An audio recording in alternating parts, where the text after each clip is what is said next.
Yes, people, so we are going to walk through MyFitnessPal, how to use it, how to set up your calories, macronutrients, your protein, your carbs, your fats, what to do, enter in barcodes, all that stuff. Just going to quickly, briefly run through it now because I've had a few questions from clients about it and I want to do it for a video for everybody. So, on the phone, you're watching the screen recording. So, we've got an example client here. We're just going to pretend this is an example client. He's called Bob.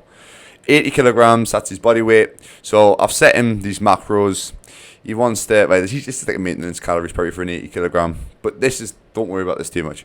So 3,000 calories is his target goal. 160 grams of protein, twice his body weight, roughly.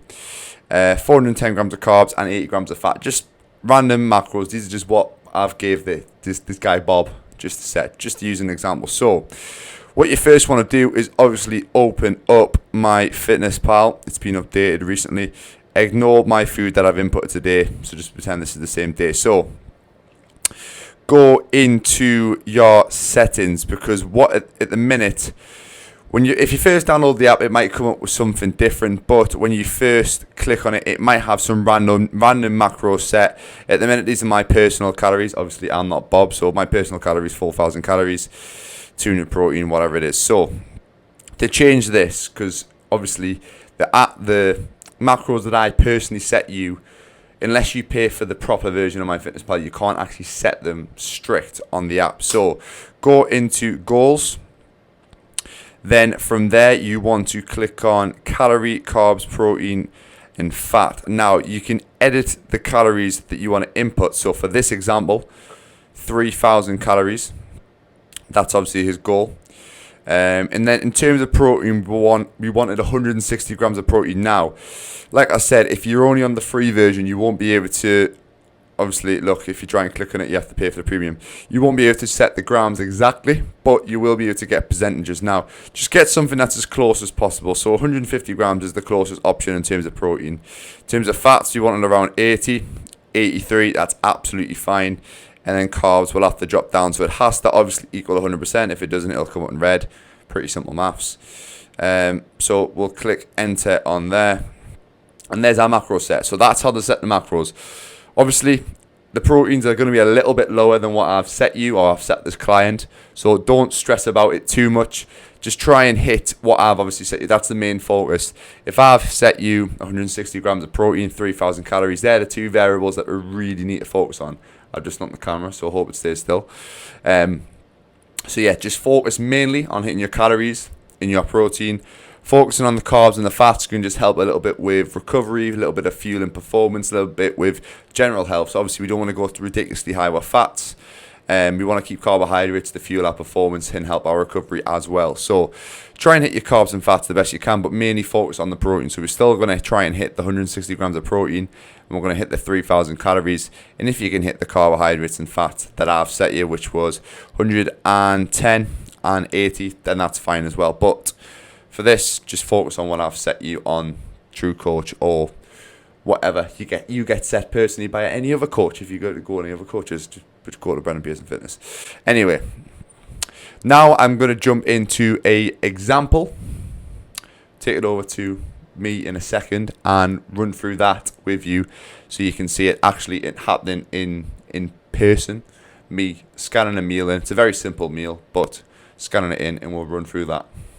So now we are going to run through an example of obviously me actually inputting a meal, how to do it, because I've had a few clients, which I've mentioned before, have inputted certain things. For example, if you're having beans on toast, just as a random example, rather than inputting the kind of beans and toast separately, they've literally just went in and searched beans on toast and put that in, and kind of it doesn't get the exact amount. Another example with my client, last night he messaged me saying, is this right? It was a bagel and peanut butter. He literally just searched bagel and peanut butter, but what you want to do is scan the barcode of the brand of bagel. Could be New York Bakery, should be New York Bakery. And then, nothing against any other brands, but just like a New York Bakery. Anyway, and then with your peanut butter, you want to scan the barcode, which I've done peanut butter here as well. Scan the barcode of that one, weigh it out, make sure you're weighing your stuff out as well, especially to start with for at least, I'd probably say a good 2 weeks solid just to get the idea of it. Weigh your stuff out, and then you're going to get an accurate measurement of what you're eating. But Going to jump straight in and have a look at this example. So, see, get your MyFitnessPal set up. This is I'm on my girlfriend's phone. I'm filming it on my phone. Get your oats. I'm going for 80 grams of oats. As you can see, I slightly just went over a little bit on this one. So I was OCD and took it out. Don't stress about 1 or 2 grams too much. As long as it's roughly around, then it's fine. So you can see I'm opening the app. I am searching. And I'm scanning the barcode. Pretty simple. So the standard measurement on here is 40 grams. Obviously just timed it by 2. So 2 servings of that, 80 grams in total. You will have foods obviously saved. So once I've saved this meal, it's going to be saved there for me at any point. So I can just go back and use it. There's me quickly microwave my oats. 2 minutes just beforehand. Before I go and put my toppings in. So I stupidly did this the wrong way around. But anyway, quickly give it a stir. A little bit of low salt for hydration. Definitely recommend getting low salt. It's lower in sodium but higher in potassium and magnesium. Anyway, I put my berries on, my frozen berries on first. I was aiming for 100 grams of this one. Weigh it out. Obviously make sure the scale's set to nothing beforehand. Weigh it out. Exact same thing. Open MyFitnessPal. Add a new food.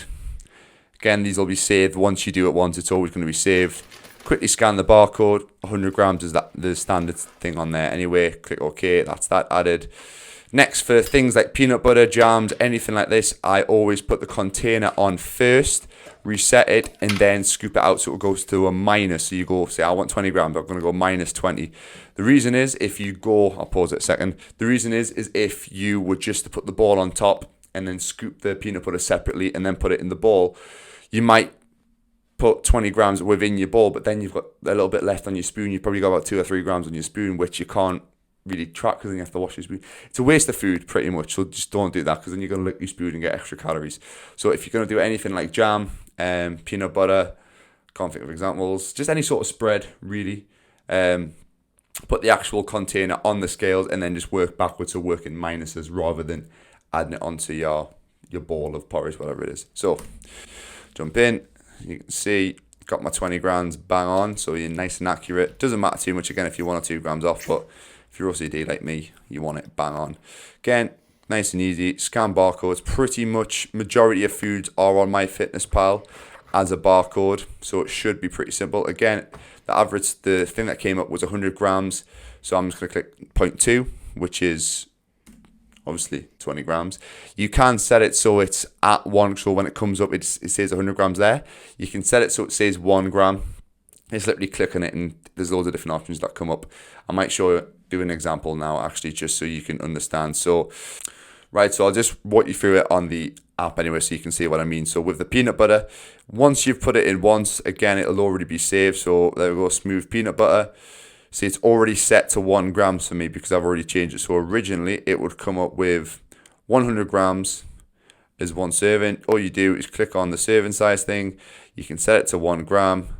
Then it makes it a little bit easier if you can't do maths. Just put 20 in and boom, you can just add it in. So pretty simple. If you want to delete something as well, just literally swipe it and press delete and it's sorted. So yeah, that is the example for that.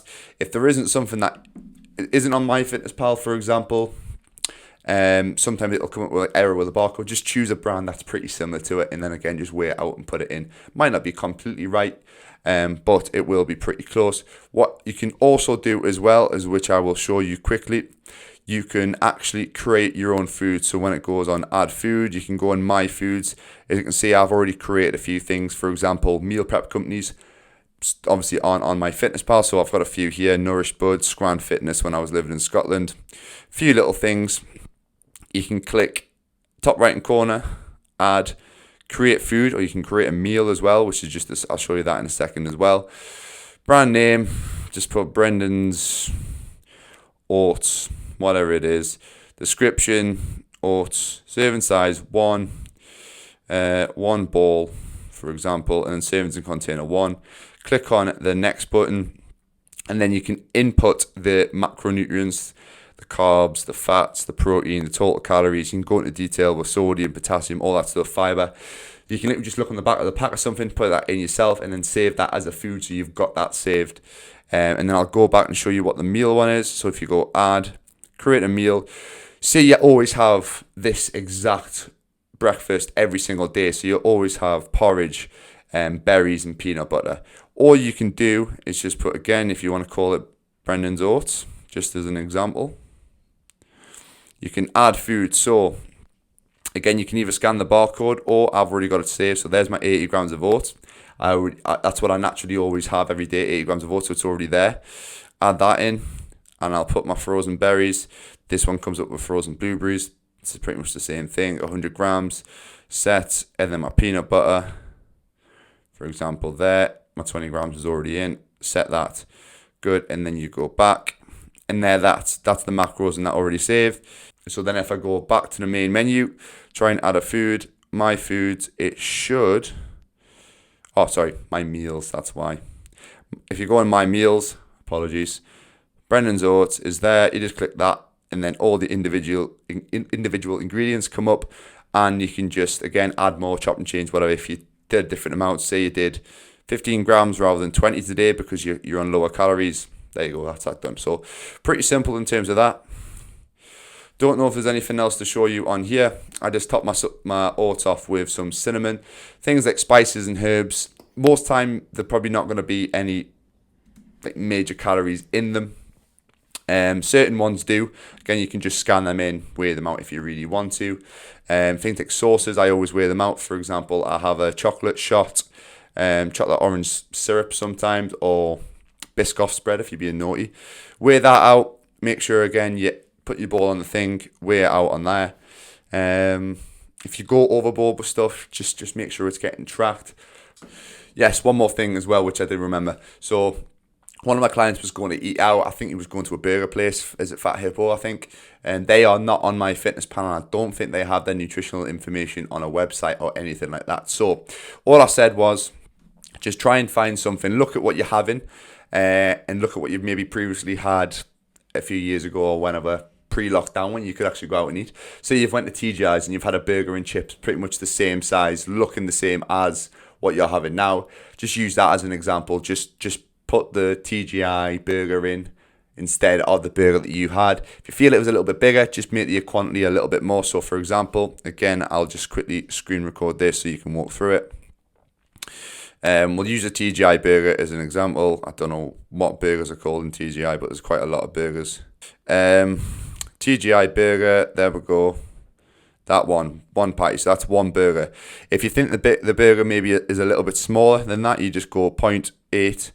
So that'd be 80% of the burger if you want to make it a little bit bigger. If you think the burger is maybe a bit bigger than the portion that you had in TGI, there you go. 0.11 and then add that in. As long as it's a rough estimate when you're eating out, don't stress about too much. Good idea sometimes as well if you are eating out to plan your meals in advance. So you can literally, getting the amount of screen recording I'm doing here. You can literally say, you're going out on Wednesday evening when we can. Going out on Wednesday evening and you're going to be having a Nando's or whatever it is. There we go, you're having chicken thighs. Just as a quick example. And then you're having peri chips. Having 2 portions of peri chips. There you go. You're having a big meal there. So that's already set in your day. All you can do is just plan ahead and kind of cut down your calories earlier in the day to save yourself for that. Plan ahead as much as you want. You can even go to what's the highest you can go to?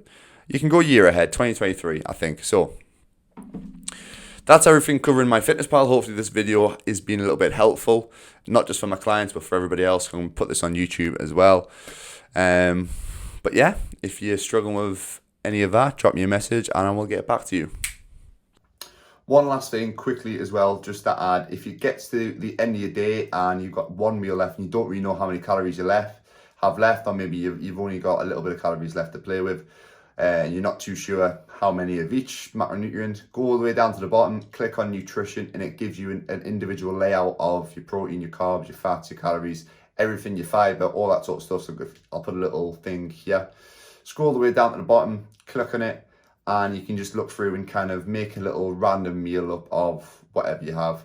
So if you're low on carbs, you might be able to fit some fruit in, a bagel, some cereal. If you need a bit more protein, have a little bit more protein. You might have to put a scoop of whey protein in with something.